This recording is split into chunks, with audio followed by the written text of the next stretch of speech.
ଏହି ଭିଡିଓରେ ଯେଉଁ ତଥ୍ୟ ଦିଆଯାଉଛି ତାହା ମିଥ୍ୟା ନୁହଁ। ସାଇନ୍ସ ଏବଂ ଡକ୍ଟରଙ୍କ ସଫଳ ପରୀକ୍ଷାରୁ ପ୍ରମାଣିତ ଅଟେ।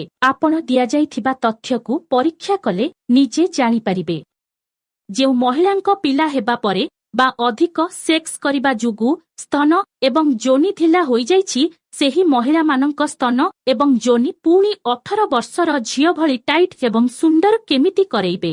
ସାଇନ୍ସ ଅନୁଯାୟୀ ମହିଳାଙ୍କ ପିଲା ହେବା ପରେ ବା ବାରମ୍ବାର ସେକ୍ସ କରିବା ଦ୍ୱାରା ସ୍ତନ ଏବଂ ଯୋନିରେ ସେକ୍ସ ହର୍ମୋନ ନର୍ଭ ସିଷ୍ଟମ ଦୁର୍ବଳ ହୋଇଯାଏ, ଯାହା ପାଇଁ ସେକ୍ସ ହର୍ମୋନ କମିଯାଇ ସ୍ତନ ଏବଂ ଯୋନି ଢିଲା ଏବଂ ଅସୁନ୍ଦର ହୋଇଯାଏ ଏବଂ ସେକ୍ସରେ ନିଜ ପାର୍ଟନରଙ୍କୁ ଠିକ୍ ଉପଭୋଗ ବା ଶାନ୍ତି ଦେଇପାରନ୍ତି ନାହିଁ।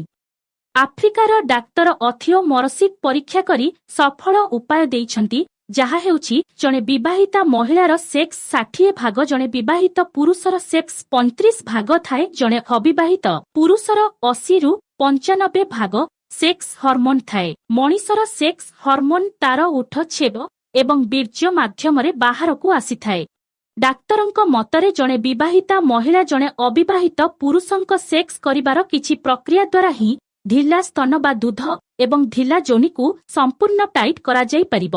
ପ୍ରକ୍ରିୟାଟି ହେଉଛି ସେକ୍ସର ଆରମ୍ଭରେ ରୋମାନ୍ସ କରିବା କିଛି ସମୟ ପରେ ଉଭୟ ମହିଳା ଏବଂ ଅବିବାହିତ ପୁରୁଷଙ୍କ ଦେହ ଗରମ ହୋଇଯାଏ। ମହିଳାଙ୍କ ଦେହରେ ସ୍ତନ ଏବଂ ଯୋନି ଅଧିକ ଗରମ ହୁଏ।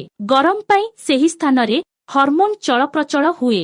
ଗରମ ଏବଂ ହର୍ମୋନ ଯୋଗୁଁ ସେହି ଜାଗାରେ ଶିର ବା ନର୍ଭ ଆକ୍ଟିଭ ଥାଏ।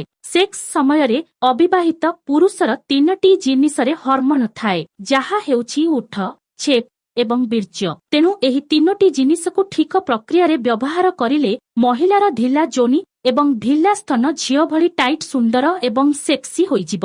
ଉଭୟଙ୍କ ଦେହ ଗରମ ହେବା ପରେ ପ୍ରଥମେ ଅବିବାହିତ ପୁରୁଷ ମହିଳାର ଗରମ ଥିବା 2ଟି ସ୍ତନ ଉପରେ ଛେପ ଲଗେଇ ଉଠ ଦ୍ୱାରା ପ୍ରେସର ଦେଇ ଚୁଷିବେ ଏବଂ ମାଲିସ କରିବା ଭଳି ସବୁ ଜାଗାରେ ଛେପ ଲଗେଇ ଉଠ ଏବଂ ଜିଭରେ ଘଷିବେ। ଛେପ ଲାଗିବା ଯୋଗୁଁ ସ୍ତନ ଥଣ୍ଡା ହୋଇଯାଏ, ତେଣୁ କିଛି ସମୟ ସେମିତି କରିବା ପରେ ଅବିବାହିତ ପୁରୁଷର ଗରମ ଲିଙ୍ଗକୁ 2ଟି ସ୍ତନ ଉପରେ ପ୍ରେସର କରି ମାଲିସ ଭଳି ଘଷେଇବେ। ସ୍ତନ 2ଟି ପୁଣି ଗରମ ହୋଇଯିବ। ଚେପ୍ ଏବଂ ଉଠର ଏମିତି ଗରମରେ ମାଲିସ ଦ୍ୱାରା ହର୍ମୋନ ସ୍ତନର ନର୍ଭକୁ ପୁଣି ରିଏକ୍ଟିଭ କରିଦେବ।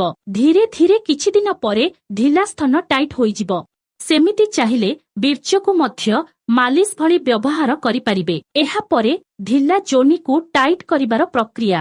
ଗରମ ଯୋନି ଉପରେ ଅବିବାହିତ ପୁରୁଷ ଛେପ ପକେଇ ପ୍ରଥମେ ଜିଭ ସାହାଯ୍ୟରେ ସବୁଆଡେ ଲଗେଇ ଦେବେ। ତାପରେ ଉଠରେ ଯୋନିର ଉପରେ ପ୍ରେସର ଦେଇ ଚୁଷିବେ।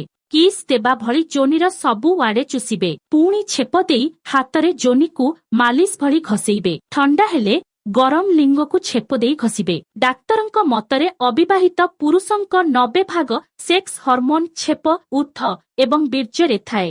ଉଠ ଏବଂ ଛେପର ଗରମ ସହିତ ମାଲିସରେ ଅଳ୍ପ ଦିନରେ ଢିଲା ସ୍ତନ ଏବଂ ଢିଲା ଯୋନିରେ ନର୍ଭ ପୁଣି ରିଆକ୍ଟିଭ ହୋଇଯିବ ଏବଂ ଝିଅ ଭଳି ସ୍ତନ, ଯୋନି ଟାଇଟ୍, ସୁନ୍ଦର ଏବଂ ସେକ୍ସି ହୋଇଯିବ।